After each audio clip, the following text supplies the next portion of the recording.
नमस्कार दोस्तों, story audio book Mumbai channel में आपका स्वागत है। अगर आपको ये कहानी पसंद आती है तो चैनल को सब्सक्राइब करें। तो चलिए शुरू करते हैं। प्रेसिडेंट से मुलाकात। अगले कुछ दिन फ्रांस में बिल्कुल शांति रही। सब कुछ अपनी जगह पर आ गया और जो भी चीज बदली थी या फिर जो भी कंपनियां बर्बाद हुई थी उसकी जगह पर दूसरी कंपनियों ने कब्जा कर लिया और वह सभी कंपनी हर्षवर्धन और अनाया के अंदर आती थी।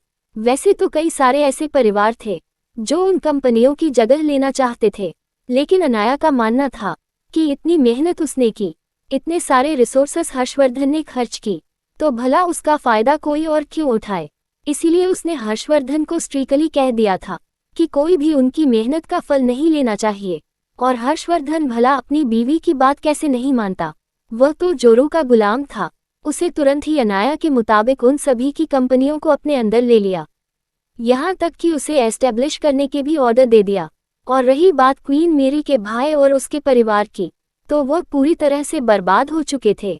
लेकिन उनकी प्रॉपर्टी और कंपनियां बहुत बड़ी थी और बहुत ज्यादा भी। उन सब पर एक साथ ही हर्षवर्धन ने कब्जा करवा दिया और उन सब को ऑर्गेनाइजेशन के अंदर ले लिया। उसे अब क्वीन कहना भी बेकार था, क्योंकि पहले ही उसकी जगह किसी यंग लड़की ने ले ली थी जो अब किंग की फेवरेट थी और किंग भी उसे पसंद करते थे। हालांकि समाज और दुनिया के डर से उसने उसे अपनी बीवी नहीं बनाया था, लेकिन वह दोनों लविंग कपल की तरह ही नजर आते थे। हालांकि उन दोनों की उम्र में काफी फासला था, लेकिन फिर भी किंग उसे काफी तवज्जो देते थे, जैसे वह को छोटी बच्ची हो। इस वजह से वह लड़की भी काफी घमंडी हो रही थी। धीमे धीमे करके उसने किंग के आसपास के लोगों पर अपना अधिकार समझ लिया और उन सबको ऐसे ऑर्डर देती थी जैसे वह उस पैलेस की मालकिन हो। और क्वीन को भी उसने कई बार अपनी चलों में फंसा कर नीचा दिखाया।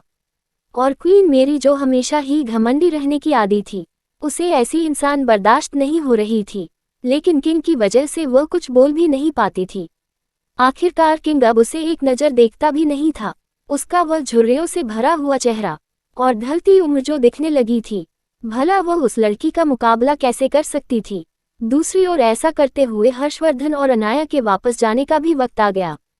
लेकिन उसे पहले फ्रांस के प्रेसिडेंट हर्षवर्धन से मिलने के लिए खुद उसके विला आए। उसके साथ साथ दो और लोग भी थे जो हर्षवर्धन से मिलना चाहते थे। यह मीनल दिल के भाई का परिवार था जिनका ऑपरेशन अनाया ने किया था और वह खुद हर्षवर्धन से मिलना चाह रहे थे।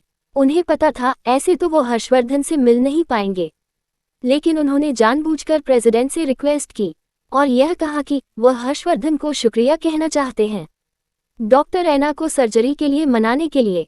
जैसे ही वह लोग अंदर पहुंचे, हर्षवर्धन को इस बारे में पहले ही पता चल चुका था। वह हॉल में अपने रौबदार अंदाज में बैठा हुआ था। सामने ही प्रेसिडेंट उसे ग्रेट करते हुए बैठे और उन दोनों इंसानों से भी मिलाया। वही यह सुनकर हर्षवर्धन की आंखें छोटी हो गई, क्योंकि अनाया ने इस बारे में उसे कुछ भी नहीं बताया था। वह अभी ही उसे पीछा छुड़ाना चाहता था, लेकिन जब से उसे पता चला था कि अनाया ने पिछले कुछ दिनों में कितनी कठिनाइयां सहन की है, उसने अनाया को पूरी तरह से बेड रेस्ट पर डाल दिया था। और वह उसे नाराज भी था कि उसने प्रेगनेंसी की हालत में भी उसे ब्लड डोनेट किया। हालांकि ब्लड डोनेट करना उसकी मजबूरी थी, लेकिन फिर भी हर्षवर्धन को उसकी चिंता थी, खास करके अपने बच्चे की। इसीलिए वह उसे नाराज चल रहा था और उस कमरे से ही बाहर नहीं निकलने दे रहा था। वही हर्षवर्धन उन दोनों इंसानों को देखते हुए बिना इमोशन के बोला, क्या मैं जान सकता हूँ आपके यहाँ आने का मकसद क्या है? तो उनमें से एक इंसान खुद को इंट्रोड्यूस करते हुए बोला, मेरा नाम समरजीत सिंह गायकवाड़ है और जिनका इलाज हुआ है वह मेरे पिता है। फिर पास खड़े हुए दूसरे इंसान की ओर इशारा करते हुए बोला, यह मेरा बेटा है, गज सिंह गायकवाड़। हम तो आपसे पहले ही मिलना चाहते थे, लेकिन मिल नहीं पाए। आखिरकार हम रिश्तेदार हैं। उनका बिहेवियर ऐसा था जैसे उनकी मदद करना हर्षवर्धन का फर्ज था। वही यह सुनकर हर्षवर्धन उन्हें घूरते हुए बोला, अंडस्को, लेकिन मैं तुम में से किसी को नहीं जानता, तो भला हम रिश्तेदार कैसे हुए? ये सुनकर गज सिंह गायकवाड़ हर्षवर्धन को देखते हुए बोला, क्योंकि तुम्हारी शादी हो रही है मेरी बहन से। ये सुनकर हर्षवर्धन उसे खतरनाक नजरों से घूरते हुए बोला, और भला ये गलतफहमी तुम लोगों को कब से है? तुम लोगों की इन्फॉर्मेशन के लिए मैं बता दूं, मैं पहले ही शादीशुदा हूँ और मेरी शादी को 3 साल होने को आए हैं, तो पहले मैं दोबारा शादी क्यों करने लगा?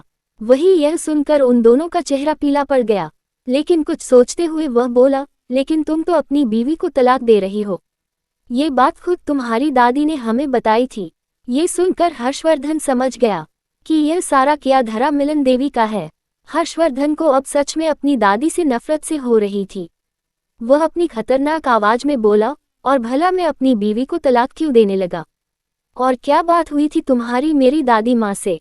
ये सुनकर समरजीत सिंह गायकवाड़ हर्षवर्धन को देखते हुए बोला, रिश्ते में तो तुम हमारी बुआ के पोते हो, क्योंकि तुम्हारी दादी मीनल देवी मेरे पिता की बहन है, और उन्होंने ही कहा था कि वह तुम्हारी शादी मेरी बेटी से करवाना चाहते हैं।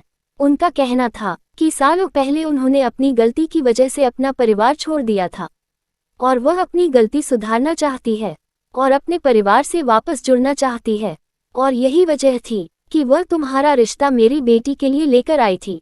पहले तो मेरे पिता मना कर रहे थे, क्योंकि परिवार के कुछ और बुजुर्ग भी इस बात पर सहमत नहीं थे। तुम्हारी दादी को हर कोई वहां पर नफरत करता है, उनकी हरकतों की वजह से। पहले उन्होंने परिवार के कई सारे नियम का उल्लंघन किया था, यहाँ तक कि उन्होंने परिवार की पूरे समाज में बेइज्जती भी करवाई थी।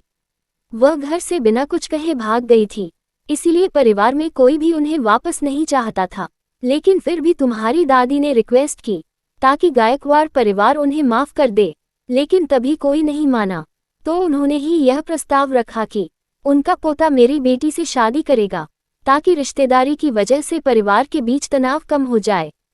और उन्होंने ही कहा था कि तुम अपनी बीवी को तलाक दे रहे हो, वैसे भी तुम एक हेल्थी फैमिली से आते हो, तुम्हारा रुतबा भी बहुत ज्यादा है, और तुम मेरी बेटी के लिए परफेक्ट हो, तो हमने भी मना नहीं किया। वही उसकी बात सुनकर हर्षवर्धन को सच में अपनी दादी को 2 थप्पड़ मारने का मन कर रहा था। हर्षवर्धन उन्हें घूरते हुए बोला, तो तुम लोगों ने सोचा क्यों ना एक तीर से 2 निशाने लगाए जाए? तुम्हें अपने पिता की सर्जरी के लिए इन्फ्लुएंस चाहिए था, तुम कुछ भी कर लो, डॉक्टर ऐना को मना नहीं सकते थे, इसीलिए तुमने फ्रांस की गवर्नमेंट को ये यकीन दिलाया कि मैं उनकी मदद करूंगा। बदले में तुम फ्रांस की गवर्नमेंट पर प्रेशर बना रहे थे कि वह डॉक्टर ऐना को तुम्हारे पिता की सर्जरी के लिए मनाए। फ्रांस की गवर्नमेंट भी इस बात के लिए मान गई, और उसमें सबसे बड़ा फायदा तुम लोगों का हुआ। वही यह सुनकर गज सिंह गायकवाड़ से रहा नहीं गया।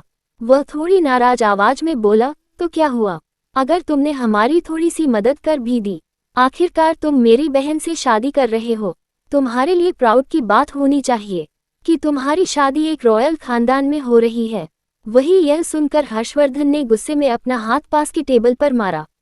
वह टेबल तुरंत ही टूट गया, और वह अपनी खतरनाक नजरों से गजसिंह को देखते हुए बोला, अगली बार अपने मुंह से बकवास मत निकालना है। और कौन तुम्हारी बहन से शादी करना चाहता है? मैं अपनी बीवी से बहुत प्यार करता हूँ, और उसके अलावा मेरी जिंदगी में कोई भी लड़की नहीं आ सकती, चाहे फिर वह कोई भी क्यों ना हो। वही यह सुनकर गज सिंह गुस्सा हो गया। वह गुस्से में बोला, दिखावा करना बंद करो। भले ही तुम बहुत बड़े बिजनेसमैन हो, लेकिन फिर भी तुम्हें इतना दिखावा नहीं करना चाहिए। तुमने खुद डॉक्टर ऐना को मनाया दादाजी की सर्जरी के लिए, ताकि तुम मेरी बहन से शादी कर सको। वही यह सुनकर हर्षवर्धन को गुस्सा आ रहा था। उसे अब सच में रॉयल परिवारों से नफरत सी हो रही थी, फिर चाहे वो गायकवाड़ हो, फ्रांस का परिवार हो, ये फिर कोई और ही। वह अभी कुछ बोलता, तभी उन सब के कानों में धीमी मगर खतरनाक आवाज आई, किसने कहा कि तुम्हारे दादा को बचाने के लिए हर्षवर्धन ने ऑर्डर दिए थे? हर किसी की नजरें उस आवाज की ओर चली ही। यह अनाया थी, जो अपने पांडा जैसी क्यूट ड्रेस में ऊपर से नीचे उतर रही थी। हालांकि उसने अभी भी अपना चेहरा मास्क से ढक रखा था, जिसने बस उसकी आंखें ही नजर आ रही थी। इस लुक में भी वह बहुत ज्यादा क्यूट नजर आ रही थी।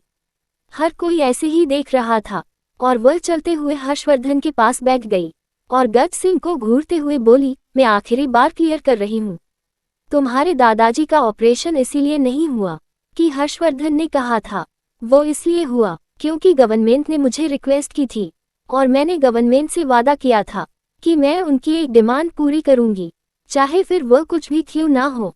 और वह चाहते थे कि तुम्हारे दादाजी का ऑपरेशन हो जाए, पता नहीं क्यों, और मैं गवर्नमेंट की डिमांड पूरी करने के लिए ही उनका ऑपरेशन करने के लिए डॉक्टर ऐना से कहा था। इसमें हर्षवर्धन का कोई लेना देना नहीं है। वही पूरी बात सुनकर हर कोई समझ गया कि वह लड़की सही बोल रही है। गज सिंह तो उस लड़की की खूबसूरती में खो सा गया था, क्योंकि उसकी आंखें बहुत प्यारी और खूबसूरत थी। ऊपर से वह देख भी काफी प्यारी रही थी।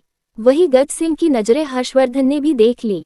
उसकी आंखें छोटी हो गई और उसका ऑरा भी खतरनाक हो गया। कमरे में थोड़ी ही देर में टेम्परेचर गिर गया। हर किसी की रीढ़ की हड्डी में ठंडी से दौड़ गई। लेकिन हर्षवर्धन ने अभी भी उन लोगों को घूरना नहीं छोड़ा। वह अपनी खतरनाक आवाज में बोला, अगर तुम लोगों की बकवास हो गई हो तो निकलो यहाँ से। गज सिंह को अपने इंसल्ट से सी महसूस हुई। वह गुस्से में बोला, तुम्हारी हिम्मत कैसे हुई हमें यहाँ से निकालने की?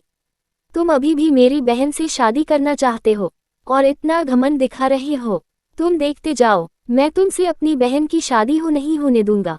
वही यह सुनकर हर्षवर्धन अपनी नजरें छोटी करते हुए बोला, अंडस्को, हर्षवर्धन रावत के इतने भी बुरे दिन नहीं आए जो वह तुम जैसे घटिया परिवार के आगे भीख मांगे। निकल जाओ यहाँ से। इतना बोलकर वो गुस्से में बोला, गॉड्स। थोड़ी ही देर में गार्ड्स की एक टीम अंदर आई और उन दोनों बाप बेटे को वहां से लेकर चली गई। उनके जाने के बाद प्रेसिडेंट को थोड़ा सा गिल्टी महसूस हो रहा था। आखिरकार उन दोनों को अंदर तो वही लेकर आए थे। वह हर्षवर्धन से माफी मांगते हुए बोले, माफ करना मिस्टर रावत, यह मेरी गलती है। अगर मैं थोड़ा सावधान रहता तो वह अंदर नहीं आते। मुझे लगा वह बस आपका शुक्रिया करना चाहते हैं। ये सुनकर हर्षवर्धन बोला, कोई बात नहीं, आप बताएं आप यहाँ कैसे आए? ये सुनकर प्रेसिडेंट तुरंत उन्हें वहां आने की पूरी इन्फॉर्मेशन देता है। फ्रांस में कुछ डेवलपमेंट की जरूरत थी और कुछ बहुत बड़े बिलियन के प्रोजेक्ट थे जिस पर प्रेसिडेंट हर्षवर्धन से चर्चा करना चाहते थे।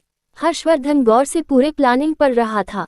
वह प्रेसिडेंट को देखते हुए बोला, आपके प्रोजेक्ट बहुत बड़े हैं, हालांकि इसमें थोड़ा सा रिस्क है, लेकिन ये फायदेमंद डील है। ठीक है, इस बारे में हम अगली बार कॉन्फ्रेंस कर लेंगे। वैसे भी हम कुछ देर में यहाँ से निकलने वाले हैं। ये सुनकर प्रेसिडेंट उनको ग्रिट करता है और वहां से निकल जाता है। वह दोनों भी अपनी सारी चीज पैक करके इंडिया के लिए निकल जाते हैं। क्या फ्रांस की यही यात्रा होगी सफल? और क्या गायकवाड़ परिवार हर्षवर्धन के लिए लाएगा कोई मुसीबत? अगर आपको अगला एपिसोड चाहिए तो लाइक करें, कमेंट करें और चैनल को सब्सक्राइब करें।